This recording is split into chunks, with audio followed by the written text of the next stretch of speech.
This morning is Teddy A. Jones. Teddy, can you hear me? I'm hearing you, Mark. Wait a minute. That means, Houston, it's working. That means if you can hear me and we can hear you, that means this little experiment is working. And Teddy has just opened up a whole new avenue in terms of now, if for guests that are calling from internationally or what have you. So I tell you what, let me turn the recorder on and we will get going. He just said he's hearing me. That was just like, John Glenn letting Houston know that he's made it. So, let me get going here. And actually, it's coming through really well. It's coming through loud and clear on your end. I don't know, if you're hearing me clearly or not, but I'm hearing you very clear. I'm hearing you perfectly. Oh, that's good. That means I know this platform works. So, okay, last week, folks, Teddy and I were supposed to connect. Last week, he was my guest. And because of, again, with phone lines, and I worked for the phone company for 15 years, so I know how that goes. As a matter of fact, years ago, there was a product called USA Direct for that very reason. And now, technology has kind of eliminated the need for that. But every now and again, phone lines get crossed up again. But there are wonderful platforms and apps, such as the one that we are on this morning, WhatsApp, that still allows the call to go through. So we figured out, let's see if we could try this on WhatsApp. And so the fact that Teddy can hear me and the fact that we can hear him means the interview can go on this morning. So I tell you what, let me go ahead and introduce him. Meet Teddy A. Jones. Teddy A. Jones is the author of I Love Me, 30 Days to Greater Self-Love. Let's Major in the Minors and other books. Counselor, certified life coach, marriage officer, public theologian, and investment consultant. Reverend Teddy Asiel Jones has been in pastoral ministry since 2003, inclusive of his tenure as chairman of the Missionary Church Association. Reverend Jones is affectionately called the Ghetto Priest due to his involvement in the inner city and his commitment to the cause of justice for the oppressed. It therefore is no surprise that matters of injustice and oppression occupy a major place in his second published work, Let's Major in the Minors, launched in December of 2018. The book was released shortly after a Caribbean Theology of the Environment, which was published in the Caribbean Journal of Evangelical Theology. In 2009, he was one of the 3 winners in the first Caribbean Bank's Unsung Heroes competition, in recognition of the years of selfless service to the Greater Grants Penn community where Shalom Missionary was located. Reverend Jones is also an educator at the tertiary level, having served as an adjunct lecturer at the Jamaica Theological Seminary. Other roles previously held at the seminary include Director of Student Affairs, Director of Admissions and Recruitment, and Deputy Director of Student Affairs. Reverend Jones is heavily involved in mentoring and leadership training in various sectors of society. This is facilitated primarily through Renewed Ministries, a youth-based ministry with a strong mentoring and leadership emphasis. In a similar fashion, he is the board chairman of PATHH, which is Path Ministries, Pastors According to His Heart. Reverend Jones's educational background is diverse, having been educated at the Jamaica Theological Seminary in Kingston, Jamaica, Dallas Theological Seminary in the USA, and African Leadership Institute for Community Transformation in South Africa. As a lifelong learner, he is currently reading for the Master of Arts in Public Theology degree at Jamaica Theological Seminary. Along the way, he has completed various certifications, including leadership and community development, dispute resolution, youth entrepreneurship, life coaching, guidance and counseling, career counseling, restorative justice, and life coaching. His most recent certifications completed were obtained from the University of London, Kalata Academy, Google, and the Priority Academy. This depth of training leads to high accolades for his preaching and teaching ministry. Participates in the Bible studies led by Teddy have consistently expressed their opinion that he is a gifted teacher. One such is quoted as saying to him, "You have the gift of taking the obscure and making it plain." Here are some other endorsements that have been made public. So that is, and this was the long version, because what Teddy and I were just talking about was he sent me the short version. I told him, I'm going to read the long one. And listening audience, those of you who listen all the time, I do that because I really hope it inspires and encourages you in terms of if that could happen for Teddy, there's no telling what God can do for me. And so that's why I always, Teddy, like to share the long the long introduction or the long bio. right. Got you. To hopefully inspire folks, to show folks just what God can do. And folks can listen and say, you know what, if that can happen for Reverend Jones, if that can happen for Teddy, that can happen to me. But in any event, ladies and gentlemen, welcome to the Reading Circle microphones, all the way from Kingston, Jamaica, calling on WhatsApp, none other than Reverend Teddy. How do you say it? Asiel or Asiel? You did pretty good. A lot of people get stumble on it. It's Asiel. Asiel. There you go, Asiel. Yeah. And you did pretty good. So I tell you what, because see, I'm a stickler on names. I really like to get people call them by what they want to be called. I want to make sure their names are pronounced and spelled correctly. Because my name is Marc with a C. And I can't tell you how many times people just take for granted that it's Marc with a K. So, and my last name is Medley, which is very easy. It's only 2 syllables. But you would be amazed how many people mess that up. Oh, yeah. I can't imagine. But in any event, I am so glad we were, like I said, now you're a pioneer now for me, because I wasn't sure if doing it this way was actually going to work. And now that I know that it does, that's another option that I can offer to guests whenever I'm trying to book them. So if they're if they're somewhere, so you're my pioneer on this one, and I'm grateful and thankful of you, and I'm grateful and thankful of God that we were able to make this work. And there's a lot of, because I was really looking forward to this interview because of the topic matter, particularly your I Love Me 30 Degrees to Greater Self. Because there are so many people struggling with depression, struggling with low self-esteem, struggling with the negative voices going on in their head. I mean, for me, and I've been saying it, especially since I deal with folks that are depressed, family members and friends and what have you. To me, depression is demonic. And when I say demonic, I mean because the messaging is negative. The messaging is destructive. The messaging is tearing up people, themselves, tearing up their relationships. So that's why I call depression demonic. And I'm not trying to diminish it and say it's something else. But in my mind, the fact that it is so negative and it is so destructive, that's why for me, depression is demonic. So when I saw you had it on like, I love me 30 days to greater self-love, I said, oh, I got to talk to him. And for those of you that are listening, as you know, my guests, so many of my guests I connected with on social media, and Teddy is one of them. We connected on Twitter.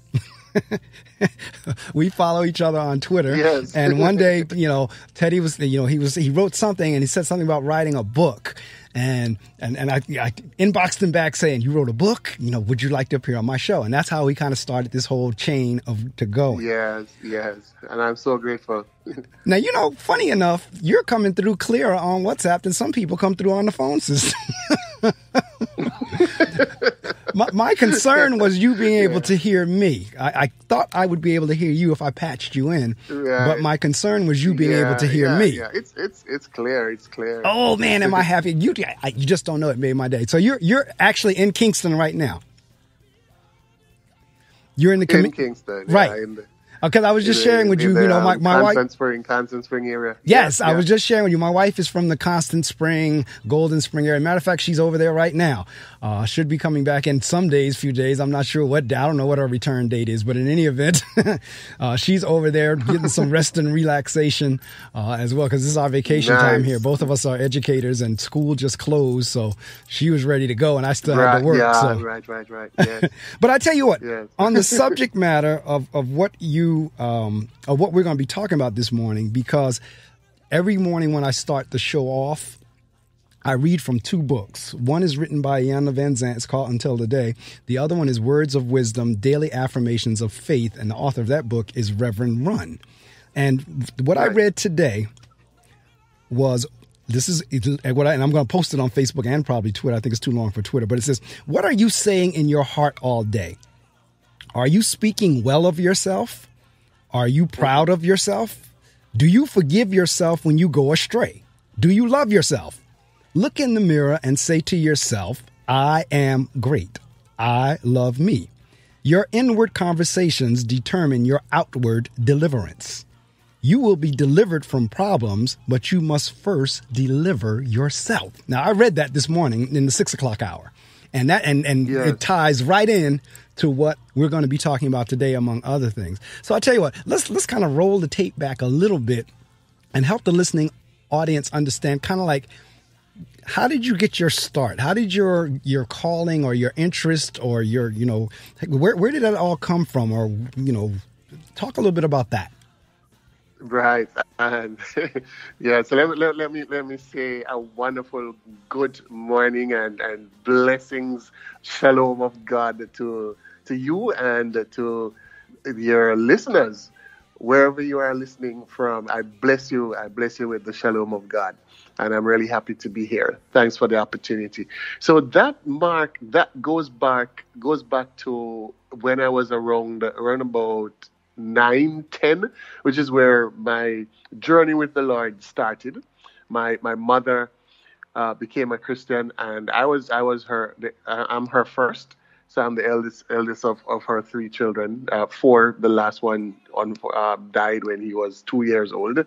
So three of us know, and I'm the eldest. And so I was kind of her husband at the time. My stepdad, he wasn't a Christian at the time. So me being the eldest, I was always the one to have to go with her to church and so on. And so it wasn't long after she became a follower of Christ that I too made my own decision. Although I was just about 9, it was very, very clear to me. I vividly recall hearing the message of salvation and understanding it and recognizing the importance of me making that decision for myself. And the key for me was hearing that no matter how good of a person I thought I was, because I was always very well behaved, had a very good report in the community, little rural village, and that's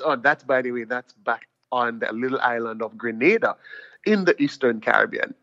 So I was born in Trinidad, and I grew up on Grenada, and then moved to Jamaica when I was just 20. So it's it's a whole Caribbean thing mixed up all in there.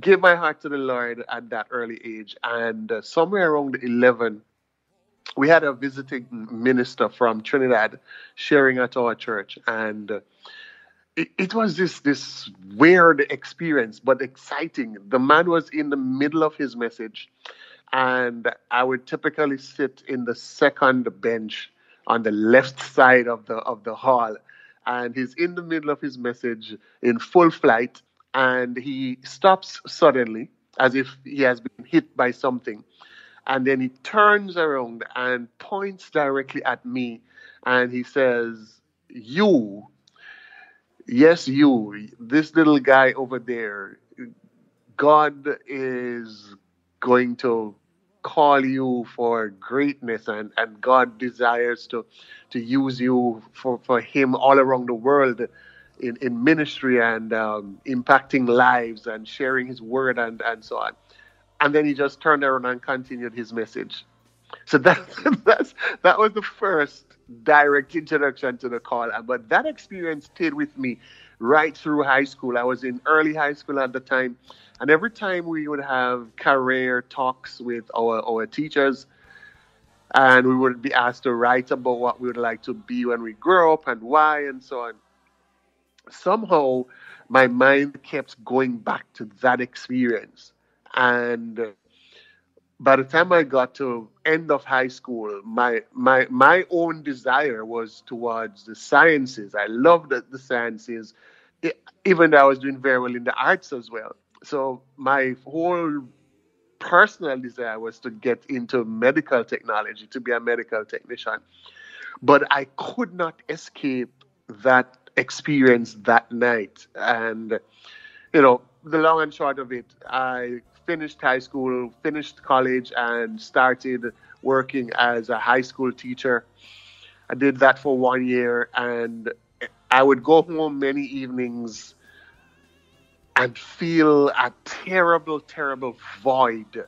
I loved teaching. I've always loved teaching, and I was very good at it. But there was still this void, and my mind kept going back to this question of, am I doing what I really should be doing? Am I doing what I was placed on earth to be doing? And more I realized that I would not have that fulfillment until I actually pursued what that minister had spoken over my life. And over a series of events, in 1998, I decided, okay, I'm going to stop running, because I was actually at one point literally running from that call like Jonah tried to do. I literally ran from it for a while. And until in 98, I said, look, this is it. I'm not going to allow this year to end without me taking steps to pursue that call. And so I enrolled for studies at the Jamaica Theological Seminary, knowing that that was an important step in preparing me for that call. Still didn't understand it fully, but I decided to be obedient, went to seminary, and as they say, the rest is history. I've never been more fulfilled knowing that I am walking in that uniquely crafted purpose and life's pathway that God has for me. And now I see how all the pieces are working together. Those years in the high school classrooms, those years doing science, and those years studying information technology, all of that God has and continues to use to enable the specific purposes that he has for my life. Absolutely. And see, this is the thing. What you just said, there's a saying that there is no such thing as an experience that's wasted. Absolutely. There are no, and even though when we're going through them, we may not see the connection, but whenever you get beyond them and you look back and put everything together, you see where everything connects. And you're absolutely right. You see it. I mean, that goes kind of like to that verse in the Bible, all things work together for those who love him, so forth and so on. It kind of gets with that. Yes. And I told folks, I don't know, I think we started following each other on Facebook, but I told folks I have a new response when people say, how are you doing? And I said, my response from this point on is kind of like, all is well, though everything is a mess, all is well. So I love that. Right. That's my, I was reading it in a book. I came across it and said, I did the same thing. I was like, wow, that's going to be because really what that's saying is no matter what we're going through or what's going on, it's going to be all right. It will. And you see, we are wired naturally to panic and to become anxious when things move outside of our locus of control. But if we can have the presence of mind to remember that God dwells above all of that chaos, and as a matter of fact, it's not chaos in God's scheme of things. Correct. Because he's above it all, and if we can only keep that presence of mind to remember that, it will do so much to reduce a lot. You talk about depression. A lot of the anxiety that sometimes pushes persons over the edge and into that downward slide of depression. That sense of the loss of control and not being able to keep a perspective like that in mind, that God's got this. And all of these moving pieces that seem so chaotic ultimately fit into a well and perfectly ordered existence and experience that God has for us. That is absolutely right. And that's why I say, and I'm trying to find it, because what I'm going to do is I'll send it over to you on Facebook if it didn't come over already, if you didn't see it, but I'll send it over to you. But that really is, I mean, that to me captured it all when it says, all is well, though everything is a mess, all is well. And that really helps in terms of trying to, like you just said, keep things in perspective, that at the end of the day, God is in charge. And we do get in situations where they're beyond our control. We get worrying. We start getting anxious. We just get all over the place. And like I said, for some and many, it sinks them into a depression. Then you got Yes, other issues absolutely. on top of that. But so not only because all the titles that I read there in terms of whenever I was doing your bio connect Yeah. in terms of being an educator, in terms of now being a counselor, Right. and now you're talking Right. life Yes. coach. Yes. So the 30 Yes. days to greater self-love, that intrigues me. I'm talking in terms of life coaching. How do you now, get somebody to understand this whole notion? Because there are a lot of folks really that have some really damaged self-esteems. Things that went on in their childhoods, things that went on, some in this pandemic. I mean, there are some, Yes. this is a lot going on. How do you get people to now really help, because it says 30 days to greater self-love. And this is the other thing, and I was saying this earlier. I have no problem, and I just posted it on Facebook as I was advertising you being on here. I have no problem with saying I love me some me. And I don't mean that from an arrogant or a cocky or any of that perspective. I mean that from the standpoint of a healthy self-esteem. Talk a little bit about how do you work with somebody to get them there? To get them to that point, to help them understand that they are God's child. They are worthy. They are somebody. God don't make no junk. I mean, how do you help them get there? Right. Yeah. So it's the foundation that I established, and I like how you put it, because when I was near the end of writing and about to do the marketing for the book, I spoke with a friend, a colleague. We passed through the seminary together, and I told her what I was doing and asked for her help in getting the material into the hands and before the high school students that they work with. And her response was, well, we talk to people about the love of God, and we're not into this self-love thing, And I said, all right, well, hold on. I think you're making a big assumption here. So let me clear that up. And it's one of the things I established in the introduction of the book. This is not about self-inflation. This is not about I am the king of the universe, and I am my own boss, and I rule my life, and there is no place for God. That kind of self-love. That is not what it is at all.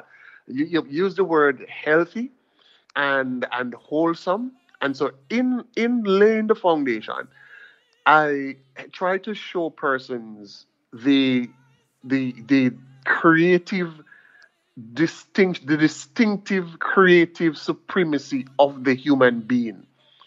So I start with the creation experience, and rooted in that is us understanding and appreciating what it means to be described, for us humans to be described as being made in the image of God. So I look at the creation account, the narrative of the creation of the different organisms, from the plants to the animals, and the writer is very careful and deliberate. He said, so God made birds after their kind, and he made the animals in the water after their kind. And he specifically keeps repeating after their kind. And when you get to verse 26 of chapter 1 of Genesis, there's a grammatical shift, an important shift introduced by the word then. Then God said, let us make humans in our image and in our likeness. All the other animals, it was said that God made them according to their kind. When it came to humans, God made us according to his kind, according to his likeness. And so we have a creative distinctiveness. And then I move from there to look at God, that likeness, that nature. God is defined as love. and I make a distinction between using the saying God loves, which he does, but John personifies it. He locates love as an essential, core, definitive character of God. God is love. So I then look at what I call the 4D of God's love, the four-dimensional nature of God's love, which Paul brings out in the book of Romans, in Ephesians, when he says, "I pray that you will have power to understand the dimensions of God's love, that you will be able to grasp it, the depth, the height, the length, and the width of God's love." 4 dimensions.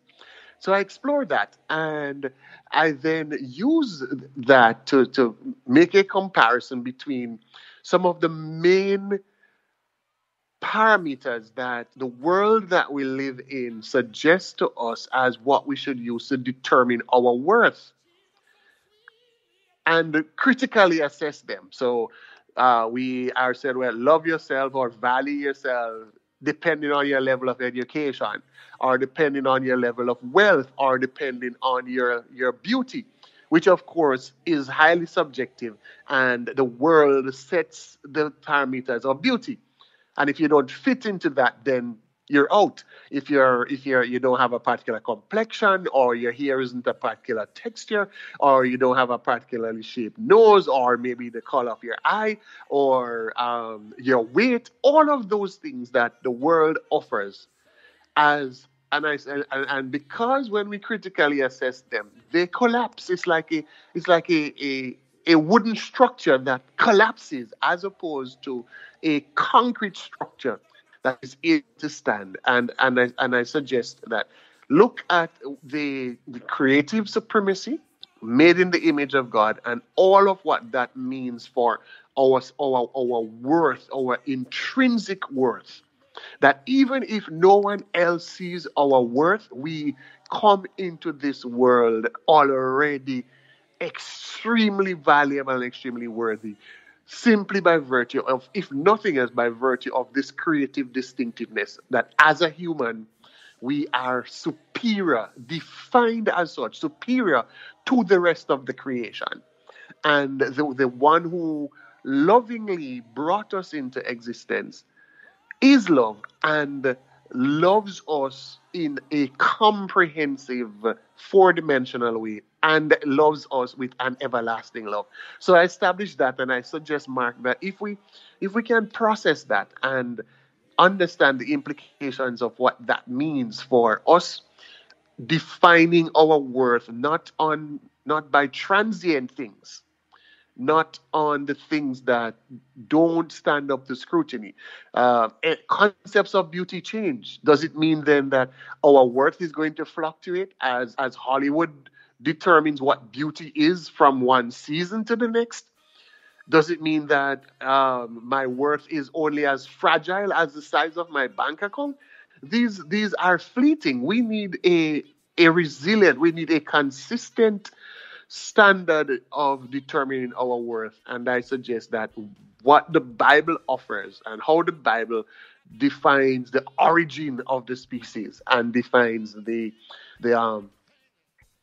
composition of the species and the sustenance of the species as a far better foundation, even from a logical and critical analysis point of view, for determining our self-worth. So I start there, and then I use the principle of 30 days being a kind of standard to develop a habit, to dispense with bad habits and to develop good habits, and identify 30 specific activities, one per day, that you commence on that day, and then you continue to repeat the previous ones until it becomes a habit that will actually help us to begin to, in practical ways, love ourselves more. Because if God is love, Mark, and we don't love ourselves, it means that we are living in a dichotomy. We are living outside of the sphere of God if we can't even love ourselves? Now wait a minute. God loves us so Wait a much. minute. Wait, you just went somewhere that I hadn't even thought of, because I know that whole saying of, if you don't love yourself, how can you expect someone else to love you? But now you just went somewhere else in terms of, if we are made in the image of God and you don't love that image, could that now connect to possibly you not loving God? That's something that is worth our consideration. Now that I hadn't thought of till you just said John it. says, look, if you can't love your neighbor who you can see, how can you say that you love God? Correct. And now you just took it another level when you said not loving yourself. If we're created in his image and we don't love that image, yes. Wow, now that's deep. So anyway, that's deep. So that's where, so back to my question. Now, is this actually in book form, or is it just on the YouTube? The 30 days, is it in a book form, or is it counseling, right, or so is it? It's an ebook. It's an ebook format. Okay. I haven't taken it to Amazon as yet, but the ebook is totally complete, and I'm going to be, once it gets to Amazon, of course, hard copies will be available from Amazon. So it's an ebook format now, and so I do all the marketing myself. I'm going to be putting it up on my website in short order, but the book is available in ebook form, and it can be ordered, and of course is dispatched electronically. So again, like I said, you just hit on it, because see, I'm this self-esteem thing, because I work with kids. I'm an educator as well. When I'm not doing radio, I'm an educator. Right. And yes. we do, we try, especially with, I have it in the school that I'm in is an all boys school. Yes. And we're constantly trying to, the boys. Yes. Yes. We are constantly trying to help the boys connect, their futures and their presence with their self-esteem, particularly because the community I serve are, like you were talking about, skin color and all that kind of stuff. The community I serve is Hispanic, African American, Caribbean. And so it is constantly trying to help them understand that society is going to try to keep telling you that you're not anything. You hit on something in terms of, even if you look, and I've been to Jamaica enough times, so I think the same magazines that we get here are there. But even if you look at magazine covers is always a certain look, always a certain color, always a certain race. That's the definition of beauty. So now someone who is constantly going there in the store and looking at that, or constantly being hit on television commercials of what the definition of beauty is, if they don't look like that, they do begin to say, well, maybe I'm not beautiful. That's it. Because the messaging is so consistent and so powerful. So unless we have an internal frame of reference that we imbibe, that we allow to get to that center of our being, from which our thoughts and our actions originate. Unless we can get that on the inside, then it's going to be very difficult to not feel that messaging coming. And then once that message comes, what it does is to establish a pattern in our brain. So in my coaching certification, it was primarily in the field of NLP, neuro linguistic programming. So I'm a certified master practitioner of NLP, neuro linguistic programming. But simply what NLP is it's a theory that our brain, just like a kind of like a circuit board in an electronic device, there are all these tracks, neural pathways, and our language, the self-talk, what we tell ourselves, how we understand ourselves, and how we understand ourselves in relation to the world. These thoughts, they create a kind of a channel, a kind of pathway that then determine our actions. And that's why advertising is so effective. Ask yourself, why would a Verizon, for example, or a T-Mobile that is so well known, why do they have all these ads on the television?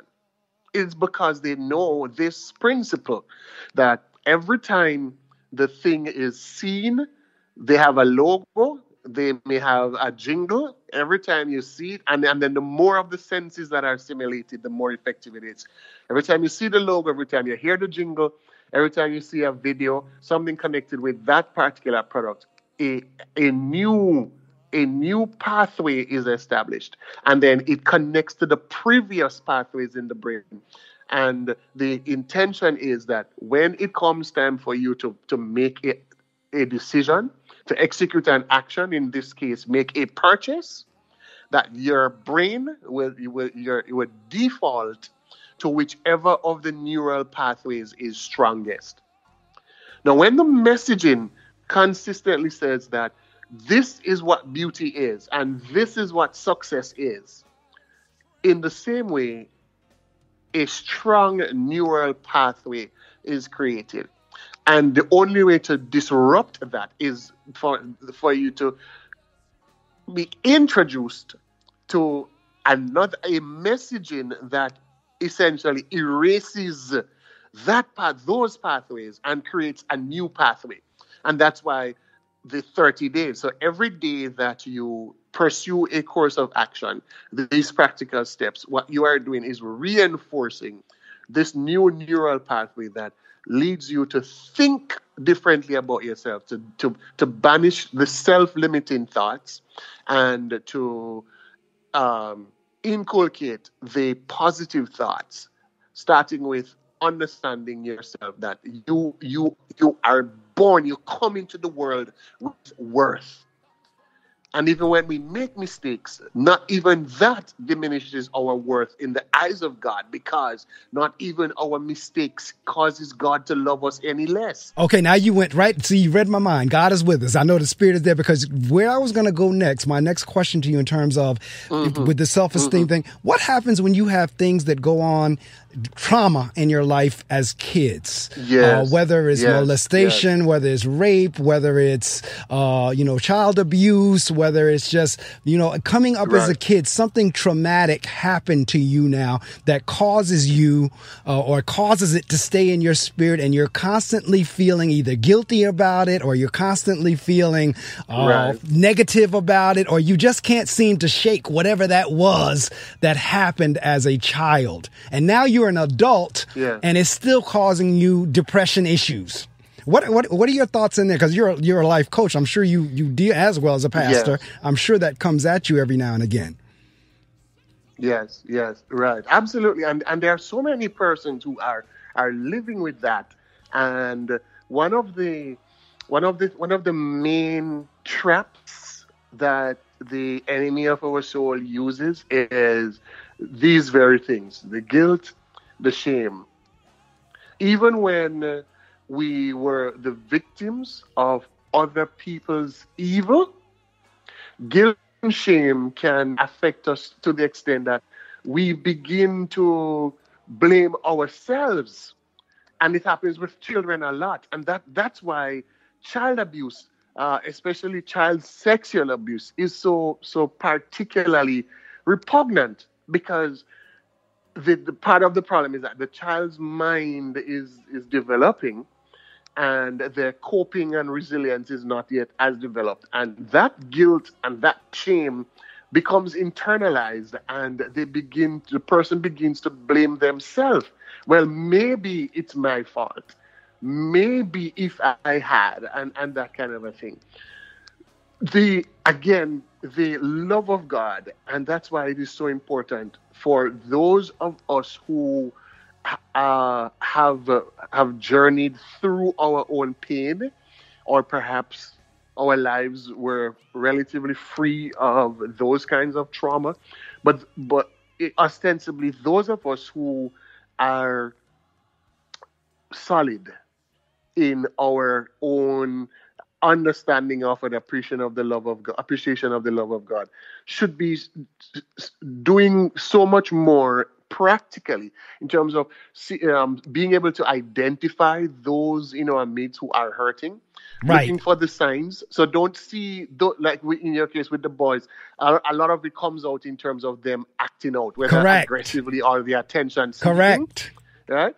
So you don't see that alone, but see beyond that. And that's that's the conversations I have with my teachers all the time. Because, clearly, classroom teacher, 20, 30 kids, 15, 10 kids, whatever, for all they see is the acting out. And a lot of times what they'll say is, I really don't have time to think in terms of, but that's exactly where I try to get them to go. Like, hey, they're crying out for help here. That behavior is a cry for help. And again, it requires compassion. It requires patience. It requires that. And don't get me wrong. As one who is a caregiver, as one who's dealing with depression and this, that, and the other folks who are depressed, I've done a lot of reading and work on depression in terms of, they will all tell you, don't take it personally. Whatever is coming at you, don't take personally, because it's not the person, it's the illness that's the drive. But I'm not trying to tell anybody it's going to be easy. But like you said, for those of us, and I like what you said, solid. It's not easy. Yes. But was when we're dealing, and you were in a school, so we have. I mean, this pandemic for us here in the U.S. and particularly in my school district, our kids didn't come back to school the entire year. We were out since March 20th. March 16th last year, 2020, and they never did come back. Now, for some kids, as you know, school is their safe haven. There you go. School is the safe haven. Now they were stuck at home for the last 15, 16 months. That caused, for some kids, that was like, oh my God, I have to stay in this environment every day, all day now. I don't get that break to go to school. Yes. And so even that caused a whole bunch of issues with depression and negativity and negative energy. And, so, I mean, it was just a lot going on. That's why, again, for me, this interview today was so important. And when it didn't come off last week, I was disappointed as well. But then whenever you said, well, can we try it through Zoom? I said, I don't think that'll work. And then I got in touch with the station manager. He said, give it a try. And I said, you know what? I am. And thank God it is working, because somebody listening to this or who will listen to this will be helped, because I record these and I archive them on my YouTube channel as well. So somebody listening to this either live or on my YouTube channel is going to be helped by this. What do you do with a person? How do you get a person who needs help? Like you were just saying, those of us who are solid to recognize the signs and to be able to try to do something about it. How do you get somebody who needs help to get a counselor or somebody like you, a pastor, a counselor, life coach? How do you kind of get them? Because in many instances, folks don't think nothing is wrong with them. That's and that's important, because until a person acknowledges that there is an issue and they need help, then it's going to be almost impossible for them to be helped. I think part of again, like where I was, the more we put ourselves out there in terms of what we do, whether as a counselor, a caregivers on a whole, and not just to say that, okay, well, this is what I do, but we have to incarnate it. I like to talk a lot about Jesus's incarnation, become the thing. So the more persons see you, they should let them see compassion, let them see an approachable person. Because there's this huge fear of just making the approach to say they know they need help, but then there's this huge fear. Okay, am I going to be judged? Am I going to be pushed away? Will this person be able to deal with my stuff? And so we have to work on our own biases, our own prejudices, because some of the things that persons have gone through, if we are not at a place where we can even hear certain things without our own prejudices and biases getting in the way, and especially causing us to be judgmental, we have to be very objective. And so for those of us in the kingdom, we really have to be in tune with the Holy Spirit. I like to tell people, look, yes, there is the excitement and there is the noise and everything connected with the Pentecost experience, but let's hurry past that to the empowering that the Holy Spirit produces and the fruit of the Spirit that Paul describes. Those the things that we need to be able to be the healers to our broken world.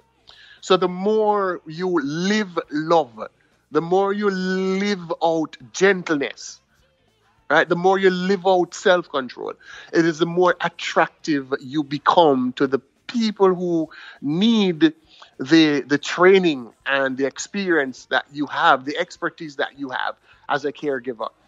I believe we have to do far more, not just to talk about the help that we can offer, but to live that out, to live out our truth so that people know that, okay, here is a safe space. And it's you sound just like my pastor now, because he'll be the first to tell anybody, look, it got to be more than just to jump in the shout. It got to be more. So in terms of, in terms of no question during the worship experience, but if that's all you got is to jump in the shout, then you don't have much. That it has to go beyond that. It has to go beyond the walls of the church. It has, like you just said, the lifestyle. Folks have to be able to see it. And so he's big on it. He'll tell you, he said he loves noise. He said, I love noise, and I'm not discounting that, but it has to be more than just that. Right. And so when you just said that, that's what I was reminded of, because he says he's constantly sharing that with us as the congregation, as the church that I'm in as well, is that we got to do more than make noise. Now, this is another thing about, in terms of depression, like I said, I've done a lot of reading and work on this. A lot of times a person who is depressed, they push away the people who love them the most. They isolate themselves. And push away the people who love them the most, doing the most for them. That's the people who they now turn on or isolate from or what have you. What do you do, or how do you handle that? Right. And again, that's where now a concept such as patience becomes important. Or the Bible, some translations render it as long suffering. So again, it is to be able to stick with it. That look, a lot of the things that we have to confront, they are not, as you said, they're not going to be easy. So you can't want to do this and give up on the person quickly. It is to love the person enough to stick with them, and like Paul, that's why I go back again to God's 4-dimensional love, the length of God's love. There is no limit on how long God will love on us until we respond to that love. So Isaiah said, all of us like sheep have gone astray. But no matter how we keep running away from God, the love of God pursues us. Correct. So it is to have that kind of tenacity, to refuse to give up on the person because you see the need. And so you persist in your loving on the person. You persist in being there for the person, no matter how much the person pushes you away. No, some of that will definitely require a level of character that is perhaps beyond the natural. And again, that's where the Spirit comes in. Oh, absolutely. And see, that's what, again, in many instances, doing exactly what you just described, somebody say, man or woman, either way, you're just being a sap. You're being a sucker. You're being taken. You're being taken advantage of. Like, why don't you get out of that? Yeah. Like, how do you deal with somebody constantly pushing you away? How do you deal? Folks will say, you're crazy. You're foolish. Ain't no way in the world I would do that. Right. That's the natural response. Correct. That's the natural response. But that's exactly how God is with us. That's true. How many times we rebuff God's approach? I mean, even now, sometimes I'm like, okay, God, I don't get you though. why do you bother with me? I mean, God, look, okay, I failed at this again. I've been through this. I shouldn't be worrying here. We've been through this where there's a need and you came through. Right. But here I go again worrying. God. No, it's absolutely. Now listening audience, you need to understand. You're listening to. You heard, if you were joining me in the beginning, you heard the bio. So you just heard someone with that distinguished bio, and you've heard me say the same thing. We still, even though we know, fall into the same traps. We still repeat some of the same behaviors that we're trying to help others not to repeat. Because first off, nobody's perfect. Yes. No one is perfect. That's the first thing. But if for those of us who are learned, who are called, who are studied, if we fall into the same area, what happens to somebody who is not? So that's where, to Reverend Jones's point, don't beat up on yourself if you have, because it happens to all of us. It happens to all of us, regardless of our titles, regardless of how steeped we are. That's why, Reverend Jones, I tell you, I get a kick out of the disciples. I always said if I had to do a religious dissertation, I would do it on the disciples. I get a kick out of those 12. I really do. Oh man. Every time they would look, and now remember now, they hung with Jesus. They were with him. Yeah. And yet they would still. Up close and personal. Right. They close and personal. They would still sit there and say, what manner of man is this? They would still kind of like question and doubt, like, well, what? Yes. Like, you really? Yes. I mean, I get a kick out of the 12 of them. I do. There's stories in the Bible. I'll read about the disciples and their response, and I'll just laugh. Man. But my point is, and that's the beauty of the Bible, eh? Yes. My point is, if that can happen to the 12 who were physically with him, yes, why wouldn't that happen to those of us who are spiritually with him? Now, because the 12 was there and they could see him. And they were still like every day, not like, you know who Jesus is. And every time he would do something that you know he could do, you still sitting there like you shocked. Yeah, you're right, man. I look at it and I'm like, boy, oh boy. But I truly. That's just us human beings, man. Yes. That's just us human beings. Yes. So back to your point, like, yo, God, I've been here before. You got me out before, yet I'm still sitting here worrying about this. We're being like the disciples. That's why I get it. Yeah. like we've been through tough situations before. We've been through ups and downs, hills and valleys, and now we know we got a history with you, and yet we're still acting like you're not gonna do. Exactly. And you can almost just see God just smiling and go like, my child. That's absolutely right. But see, again, this is where, your roles are so important for people who now come to see you and talk to you, who you get a chance to coach, because thankfully you get a chance to kind of walk people through. And I don't think people understand the value of just having somebody else to talk with, of someone else just to get it out. Because again, I'm dealing with folks who have suppressed stuff since childhood. I've known folks, family and friends, who they don't tell anybody. They hold everything in, and it just sits in them and just ruminates. It's just like a tea kettle. At some point, the water gets too hot, and finally, the kettle whistles off. Yeah, so it's the lid blows. Right. Or they get to the point where they shut down because they haven't let anything out. They haven't released anything. Everything is just constant. That's why I liked your whole notion of 30 days. So your 30 days is a step-by-step. Each day, do an exercise or do something different. That's do something toward loving yourself. That's what really it's all about. There you go. A daily action of loving on yourself that develops it, because you're cultivating the habit of loving yourself, because there's so much around us that naturally causes us to think the other way. Right. So we have to be intentional. Intentional is the word, until it becomes like, as we say, like second nature. So you get to a point where you've developed the habit. So over time, and you continue to practice those over time, your reflex is going to be from a place of positivity and not a place of negativity. And you said something about childhood and sharing the stories. In the book, in the opening chapter, I talk about my own story, my own journey. I refer to myself as a recovered self-hater in that chapter.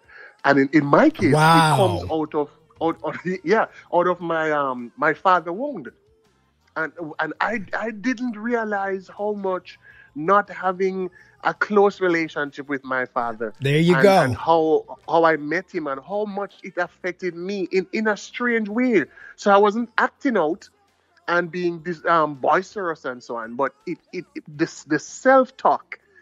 So I was performing very well, Mark, but I was still not performing as well as I could. So in my case, mediocrity was what it was. So I settled for good, not recognizing that I could be extraordinary simply because of how that father wound affected me. So the negativity for me was settling for good when I was naturally gifted by God to be extraordinary.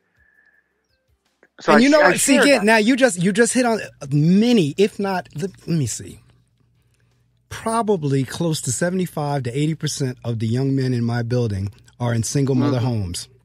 Mm-hmm. That same experience that you just described, that's what they are described. That's why the school that I had is so important, because they do get a chance to see males and interact with males, even though there's not a male figure in the home. So that's why it's powerful, because, and the boys and girls, for that matter, when I was in the other schools that had boys and girls, people don't understand the impact of dad not being there. And kids may not say a word. I mean, my pastor tells this, now his father and mother were there. My pastor tells this story all the time when he said he was about 8, 9, or 10 years old. Because this is where adults can't promise kids something and not come through. But he said his father told him earlier in that day that they were going to go out and play catch. He said he sat on the chair with his baseball glove and his baseball all day. His mother kept coming through. What are you waiting for? And he kept saying, Dad said we were going out to play catch. Hours went by. Mother came back again, said, why are you still sitting there? She said, because Dad said he was going to take me out to play catch. He said it was a good 10 or 12 hours he sat there and Dad never came. He never forgot that. Yes. This man is 50 years old now and still tells that story. He never forgot that promise not kept. And it was a small promise of playing catch, but to a 10-year-old playing catch with his dad, that was big. With his dad. Right. That's it, Mark. Right. And so I'm saying all that to say, we as adults have no idea how our behavior impacts the lives of our children, because they won't say it. They'll internalize it, and then it comes out in all different kind of manifestations and all different kinds of ways. Like you just said, the mediocrity versus reaching for the excellence. I mean, just, you know, and again, you know, kids being teased, and, you know, whenever you have different days like parent nights or parent days or dad days. And well, I did a program. It was called All Pro Dads. And the whole thing was with All Pro Dads it was a meeting that I would have every month with the fathers and their kids. Now, I would tell the kids, if you don't have dad, you can bring uncle, you could bring cousin, you can bring whatever. But I can't tell you, Teddy, how many of the mothers would come to me and say, can I come? And I say, no, it's just for the men and the children. They would say, but I'm the mother and the father. And I would tell them, I get that, but you're going to have to find some male to come through with this child. And again, the kid would find an uncle or a grandfather, whatever. But a part of that meeting, Teddy, was part of the curriculum was the father had to stand up and share something that he was proud of that child about. It didn't have to be about school. It didn't have to be. I mean, fathers would stand up and say, I'm proud my child got up this morning and made his bed. You know what? I'm proud my child got up this morning and got his shoes on the right feet. They would, I'm proud just that my son is my son, or my grandson is my grandson. When I tell you it would bring tears to your eyes, there were kids that had never heard the male figure say anything like that. There you go. Because that's a key need in the life of a child, specifically hearing affirmation from the father or the father figure. Right? Let me point out something here, Mark. Twice in the lifetime of Jesus, twice the Father did exactly that. At his baptism and That's at correct. the Transfiguration. That's correct. This is my son, of whom I am well pleased. Well, and I'm well That's pleased right. with him. And then at the Transfiguration, he added, listen to him. Now, if God did that with Jesus while Jesus was on earth in the flesh, how much more should we be doing that for our children? Because it is a fundamental need. There's this book, and I'll recommend it to the listeners. John Eldridge is the author, and the name of the book, the title of the book is Wild at Heart. Yes, Wild I read it. Heart. Absolutely, I agree. Oh, man. Powerful stuff. I'd recommend every father, every male out there, get that book.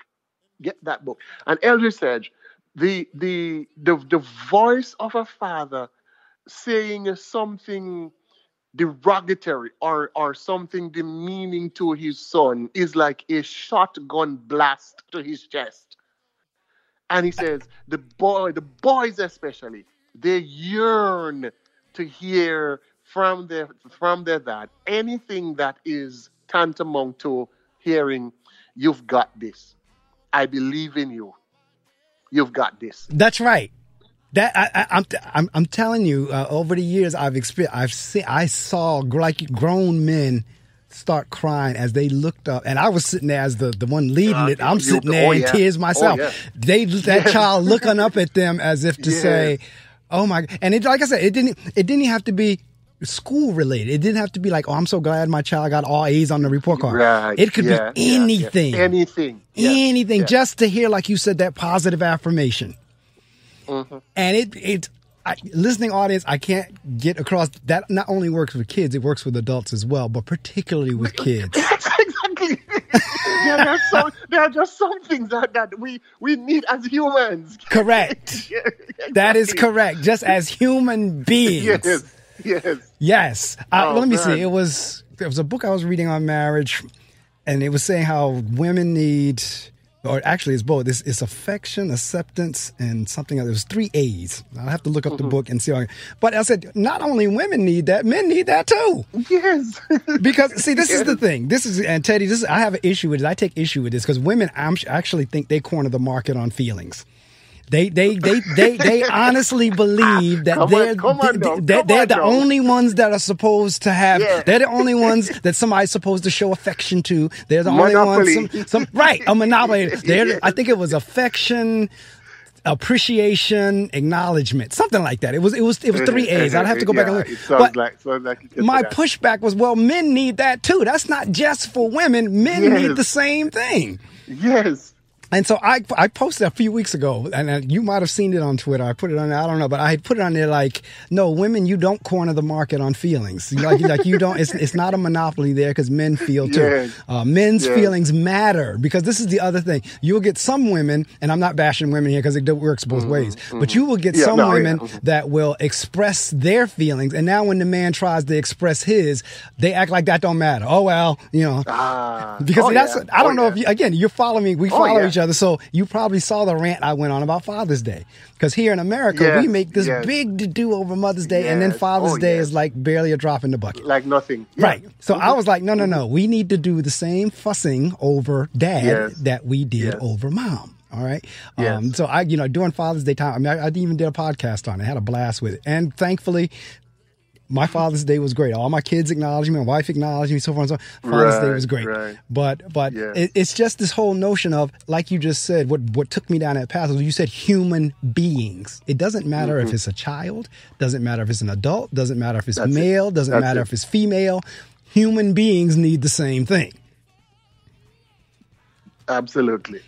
Now, see, it was, going back to the self-love thing. Years ago, back in the 60s, a white woman, her name was Jane, and I got to think of Jane's last name, but she did an experiment with kids in terms of, she did a blue-eyed, brown-eyed experiment, wherein the first week of school, she told the kids, everybody with blue eyes, you're great, you're special, you're going to get extra treats, you're going to get extra time, you're going to get recess.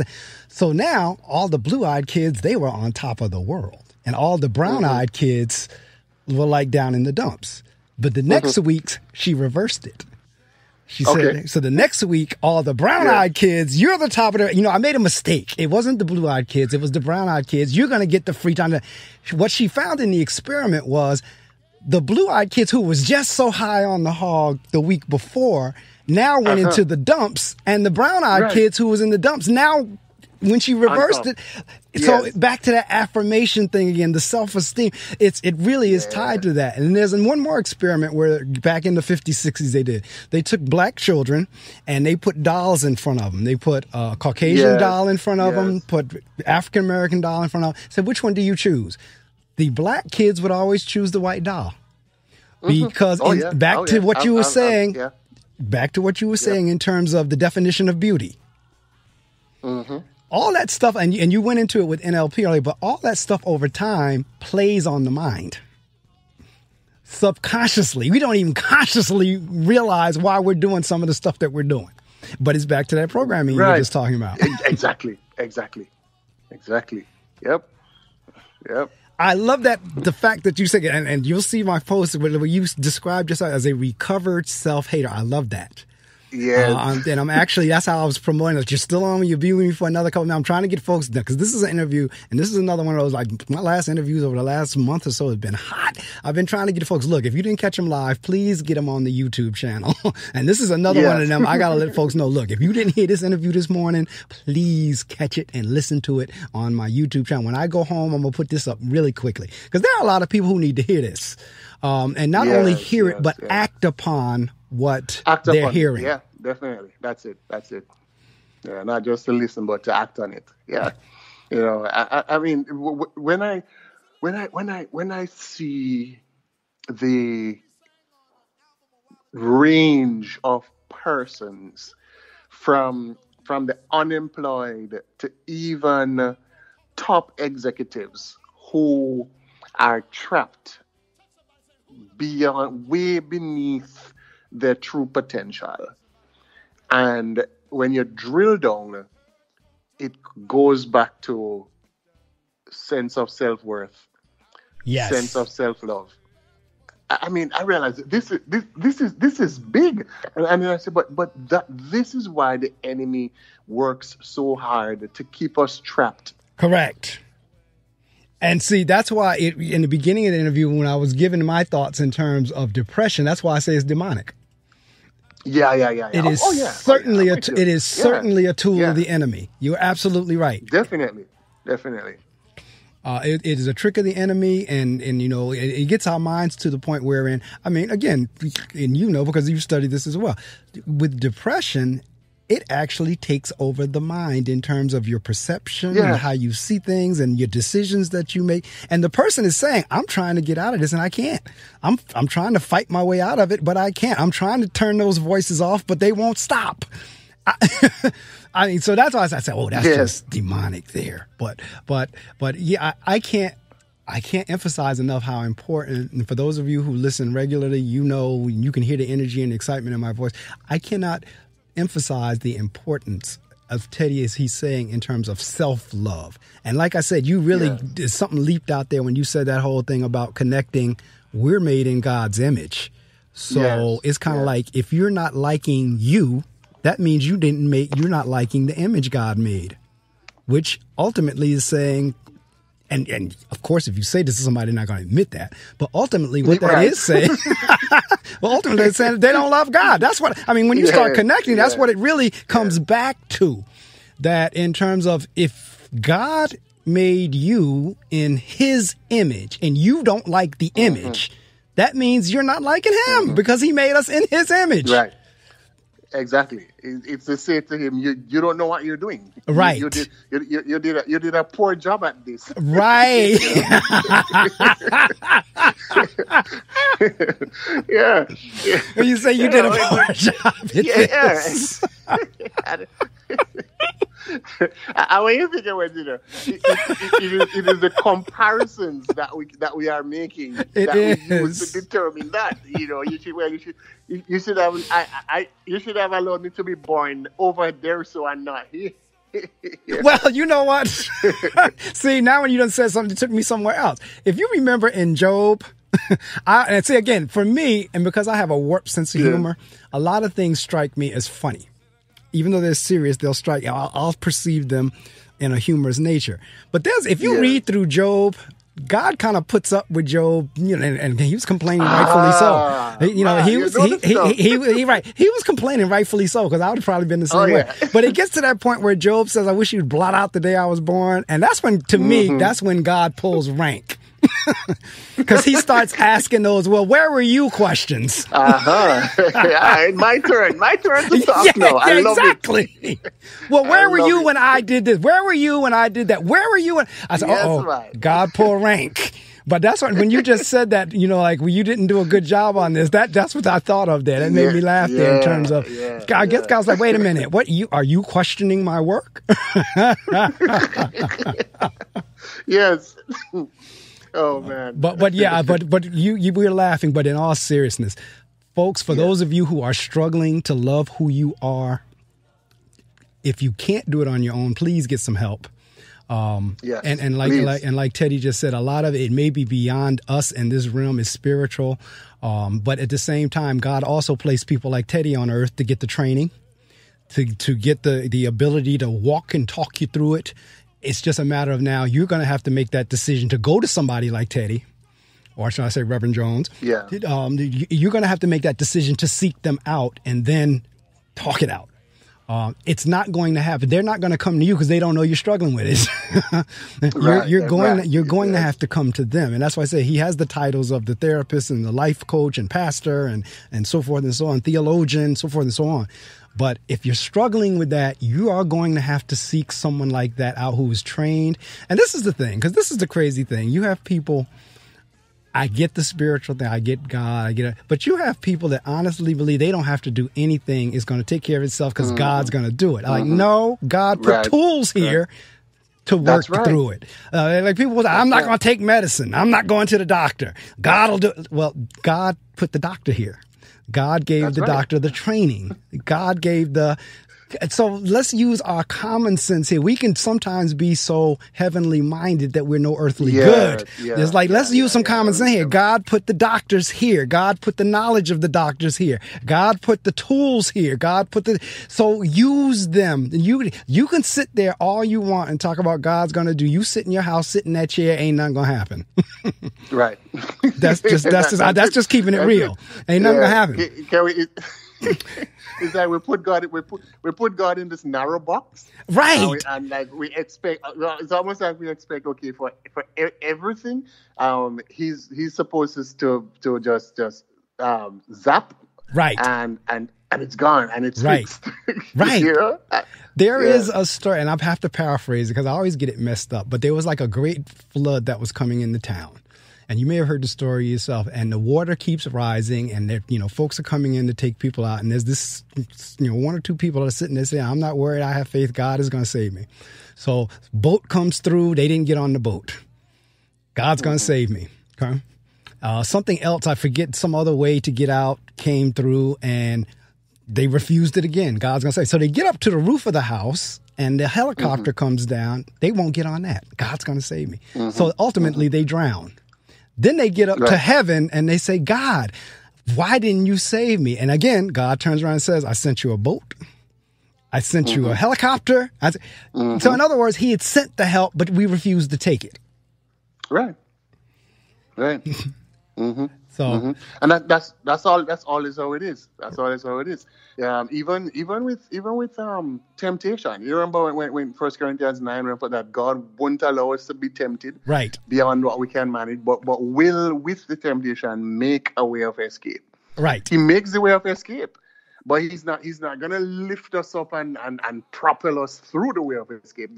He provides the way of escape, but we have to walk into it. That's correct. We have to take the out that he provides. That's right. And see again, and I'm gonna tie it back to this, and we've come down to the interview. Man, that went quickly.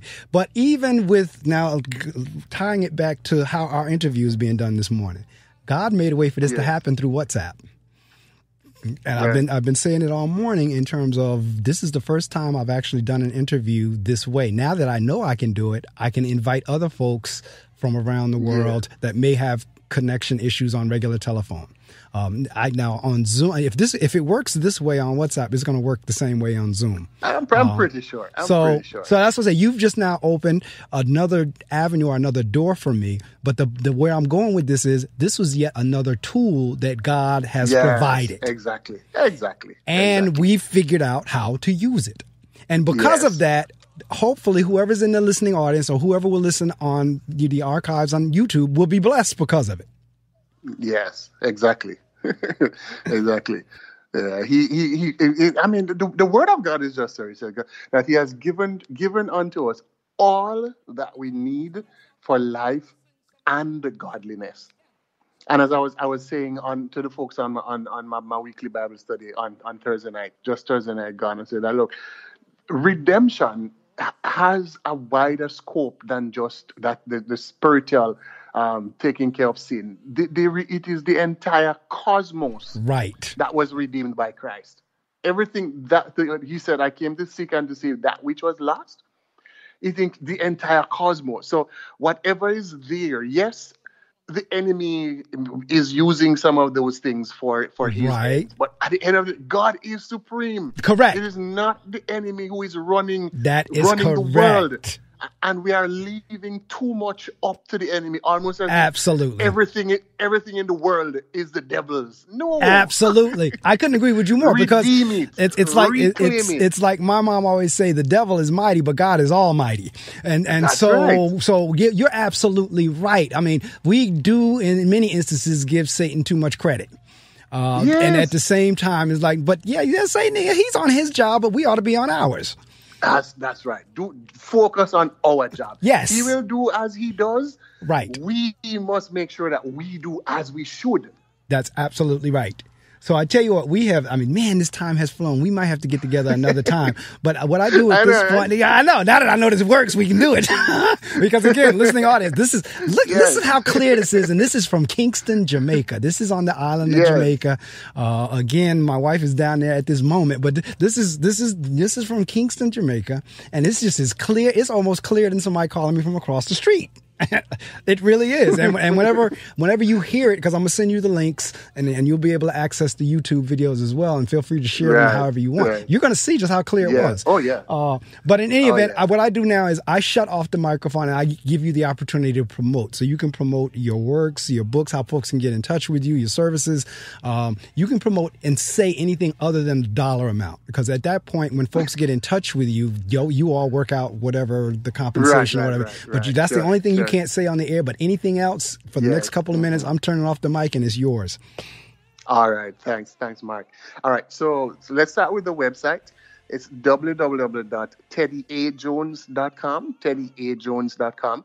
Or if you don't remember that, or you lose where you wrote it down or whatever, just Google is your best friend. Just Google Teddy Jones Jamaica. Teddy Jones Jamaica, and you'll get to the website. On Twitter, the handle is at Teddy A. Jones. My middle name is Asiel, as you would have heard if you've been here from the beginning. Teddy A. Jones is the handle on Twitter. Instagram is Life Coach TJ, or again, just look up Teddy Jones Jamaica or Life Coach. And on the website, particularly for coaching, you would see the menu there, coaching, and you'll be able to book a complimentary session, discovery call, free discovery session where we can look at what your goals are and establish a plan of action. In terms of the books on Amazon, again, if you just look for Teddy A. Jones on Amazon, you'll find I have the two books that are there, Let's Major in the Minors, and the other one, In Search of Community. Those are the two titles that are on Amazon. For the I Love Me, 30 Days to Greater Self-Love, that one you'll need to contact me directly. So just go on the website and you can use the contact form. If you can take the number for WhatsApp, it's 876-826-1500. 876, area code for Jamaica, 826-1500. Thank you so much for listening. I look forward to hearing from you, even if it's just a comment, some feedback, something I said that resonates with you, and you want to just have a conversation around that. Hit me up on Twitter. I'm on Facebook as well. You'll find me, and let's keep the conversation going. If there's any way I can be of benefit to you with whatever particular challenges, I'm open also for speaking. Virtually and in person. I do a lot of that as well, motivational speaking and just series, whatever. My life is dedicated to building God's world, building up the kingdom of God, and just empowering God's people wherever. And it's been great. Thanks, Mark, for this opportunity. And I bless your audience, and I bless your families wherever you are with the love of God. Thank you so much. Well, thank you so much. I tell you, I thank God we met on Twitter. We're talking about tools and platforms and all that stuff. I thank God we connected on Twitter. Yeah, divine kingdom connections, man. Yes. Kingdom connections. Yes. Yeah. So, again, listening, first off, I'm sitting here thrilled as I don't know what, because the connection, and it came through so clearly, because, again, whenever you're calling internationally, there could be phone issues. And this came through so clear, no drops, no static, no nothing. And because sometimes this happens, this is one of those, like we were just talking about the devil. Sometimes there are messages that get out that the devil don't want heard, and it'd be throwing all kinds of stuff at us. We start getting drop lines, we start getting static, we start getting all kinds. But that didn't happen this morning. Now, last week, we delayed for a week, but the word still got out. It got out this week. It didn't get out last week, but it got out this week. So it's still out. That's right. I am sitting here. I'm on cloud 9. I'm telling you. This is my 20th year on the air, and I've met so many wonderful people from all around the world. And now I consider you a brother and a friend as well. Even I already did on Twitter, but now that we've talked, I really do. All right. So I tell you what, man. Have a wonderfully blessed week and time, and I will be in touch with you on email or on Twitter or what have you to get these links back to you. And once I get them to you, feel free to share them any way you'd like. Definitely. Looking forward to that. Blessings. Keep safe. Thank you. Same to you. Take care now. All right. All right. Blessings, man. Good all right. Bye-bye. Mm-hmm.